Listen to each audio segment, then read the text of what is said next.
प्रदेश में Covid control को लेकर की जा रही कोशिशों का असर दिखने लगा है। बीते 24 घंटे में यूपी में कुल 12,547 नए पॉजिटिव केस मिले हैं, जबकि इतने ही वक्त में सही होने वाले मरीजों की संख्या 28,404 है। एसीएस सूचना नवनीत सहगल के मुताबिक राज्य में अब 1,77,643 एक्टिव केसेस हैं। शुक्रवार को पूरे राज्य में 2,56,000 कोविड टेस्ट किए गए। यूपी में रिकवरी रेट अब तक 87.9% हो चुका है।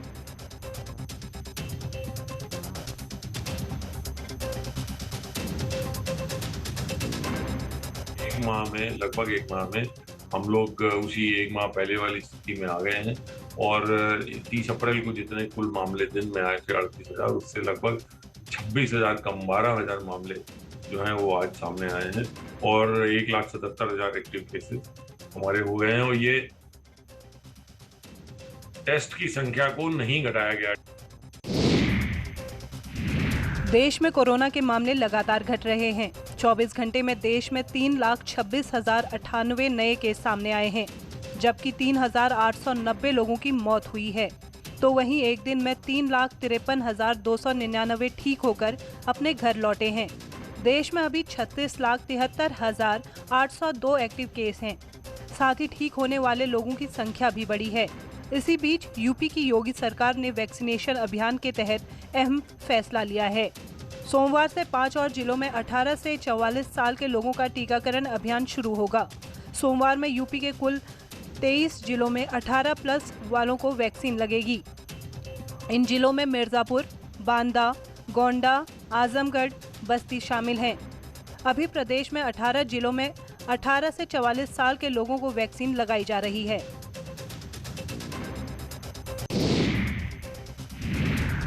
मुजफ्फरनगर में एक प्राइवेट कोविड हॉस्पिटल में कोरोना संक्रमित मरीज की मौत होने के बाद अब अस्पताल प्रबंधन के खिलाफ केस दर्ज किया गया है।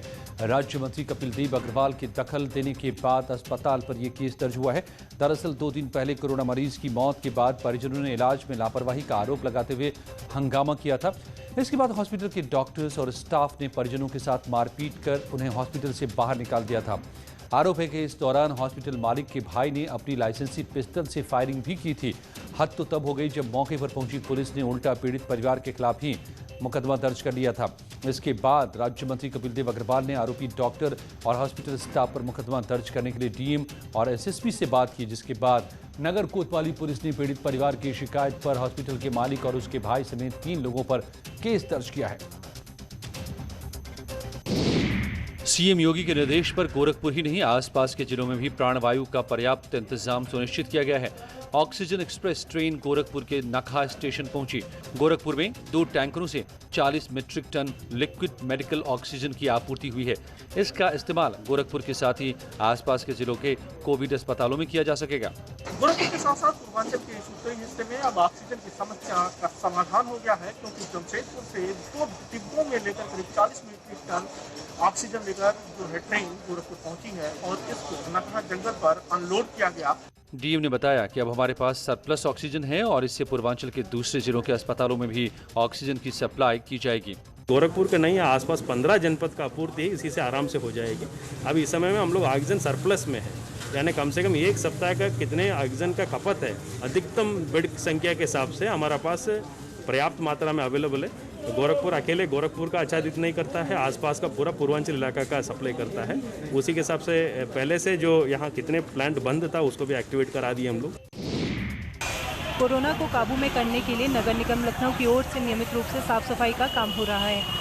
संक्रमित मरीजों के घरों में कंटेनमेंट जोन और सभी सरकारी भवनों, कार्यालयों, रेलवे स्टेशन, बस स्टेशन और अन्य समस्त सार्वजनिक स्थलों पर सैनिटाइजेशन का काम किया जा रहा है। इसी के साथ साथ हर शनिवार और रविवार को मंडल आयुक्त की निगरानी में विशेष अभियान चलाकर संवेदनशील क्षेत्रों में सैनिटाइजेशन और विशेष साफ सफाई का काम किया जा रहा है। नगर निगम की ओर से राजधानी लखनऊ में अयोध्या दास प्रथम वार्ड और अयोध्या दास में साफ सफाई और सैनिटाइजेशन का काम किया गया। करीब 800 सफाई कर्मचारियों ने सड़क, फुटपाथ और नालियों की सफाई की। नगर निगम लखनऊ द्वारा विशेष सफाई अभियान चलाया जा रहा है। इस विशेष सफाई अभियान के अंतर्गत अयोध्या दास प्रथम एवं द्वितीय वार्ड में विशेष सफाई का कार्यक्रम जो चलाया जा रहा है। इस पूरे एरिया को 10 अलग अलग सेक्टर सभी जगह जो है 100 कर्मचारी जो है तैनात किए गए हैं। गांव में टेस्टिंग और ट्रेसिंग का बड़ा असर देखने को मिल रहा है। मेरठ के ग्रामीण इलाकों में अब तक 1800 कोरोना पॉजिटिव केस मिले हैं।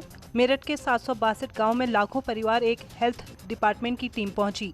गांव-गांव और घर-घर नारे के साथ हेल्थ डिपार्टमेंट की टीम इस महा अभियान में शिरकत कर रही है। स्वास्थ्य विभाग के अधिकारियों का कहना है कि ये प्रयोग यकीनन कोरोना के खिलाफ जंग में मील का पत्थर साबित हो रहा है। तो मेडिकल किट का डिस्ट्रीब्यूशन हम जहाँ भी हमें कोई भी बुखार या खांसी से ग्रसित कोई भी व्यक्ति मिलता है, हमारी आशाएं यहाँ गांव में बराबर कार्य कर रही हैं। हमने सभी को किट दे रखी है, कहीं भी कोई लक्षण वाला व्यक्ति मिले उसको दवाई तुरंत दे दी जाए। हरिद्वार के बाबा बर्फानी अस्पताल में 65 मौतों को छुपाने का सनसनीखेज मामला सामने आया है। स्वास्थ्य विभाग की जांच में खुलासा हुआ है कि इस अस्पताल में 25 अप्रैल से 12 मई तक 65 मरीजों की मौत हुई, जिसको छिपाया गया। मामले के खुलासे के बाद स्वास्थ्य विभाग ने बाबा बर्फानी अस्पताल को नोटिस जारी किया है। इस पर बीजेपी ने कहा कि मामला गंभीर है और मौत को छिपाना भी एक अपराध है। इमरजेंसी अरेंजमेंट कर रहे हैं या जो हम अपनी तैयारियां हैं कि whether the disease on the rise और it is on the decline या कर्व फ्लैट हो रहा है या स्पाइक हो रहा है, तो इन सब चीज़ों में जाहिर तौर पे और सब आंकड़े गड़बड़ा जाएंगे। वहीं कांग्रेस का कहना है कि आपराधिक मामला है और इनके खिलाफ एनएसए के तहत कार्रवाई होनी चाहिए। प्राइवेट हॉस्पिटल बाबा बर्फानी का जो है उसमें कोविड के मरीजों की मृत्यु छिपाया जाना एक बहुत गंभीर विषय है।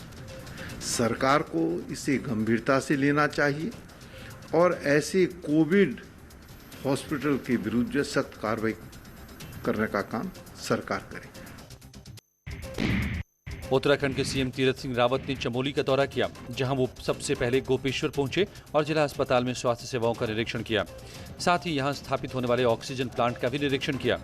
सीएम तीरथ ने पीजी कॉलेज स्थित कोविड वैक्सीनेशन सेंटर का जायजा भी लिया और वैक्सीनेशन के दौरान किसी को भी परेशानी न हो और सोशल डिस्टेंसिंग के पालन के सख्त निर्देश दिए। इस मौके पर सीएम तीरथ रावत ने कहा कि प्रदेश में ऑक्सीजन की कोई कमी नहीं होने दी जाएगी। साथ ही वैक्सीन भी बाहर से मंगाई जा रही है, जिससे वैक्सीन अभियान में कोई छूट न जाए। कोविड है और ऐसे समय पे आप भी चाहेंगे कि स्वस्थ रहें, कैसे हम इस कोविड से निजात पाएं, इस पे विजय प्राप्त करें। अभी तो हमारा ये कर्तव्य है ना, और सब स्वस्थ रहेंगे। निश्चित है कि उनके बारे में हम चिंता करेंगे।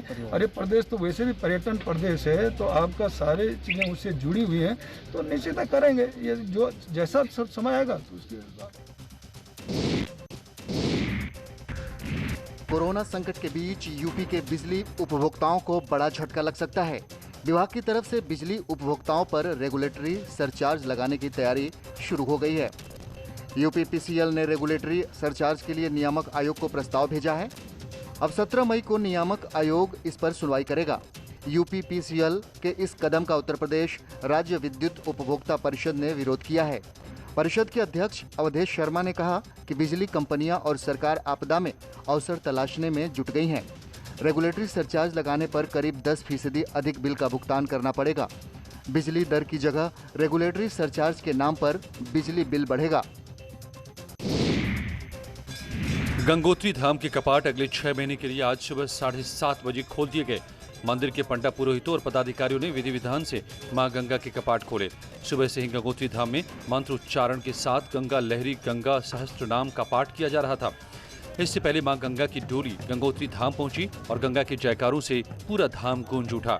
आपको बताएं कि कोरोना के चलते इस साल यात्रा करने और मंदिर में श्रद्धालुओं को आने की अनुमति नहीं है। आज पुण्य सलीला माँ भगवती गंगे के कपाट पूर्व परंपरा और रीत्यानुसार सही मुहूर्त और टाइम पर खोल दिए गए हैं। अब निरंतर यहाँ पर माँ गंगा की पूजा अर्चना और अभिषेक चलता रहेगा। और माँ गंगा के श्री चरणों में हम सब लोग तीर्थ पुरोहित यही प्रार्थना कर रहे हैं कि देश को शीघ्र ही इस महामारी से मुक्ति मिले और हम यहाँ पर लगातार माँ गंगा से पूजा अर्चना करेंगे कि देश को जो है इस महामारी से मुक्ति मिले।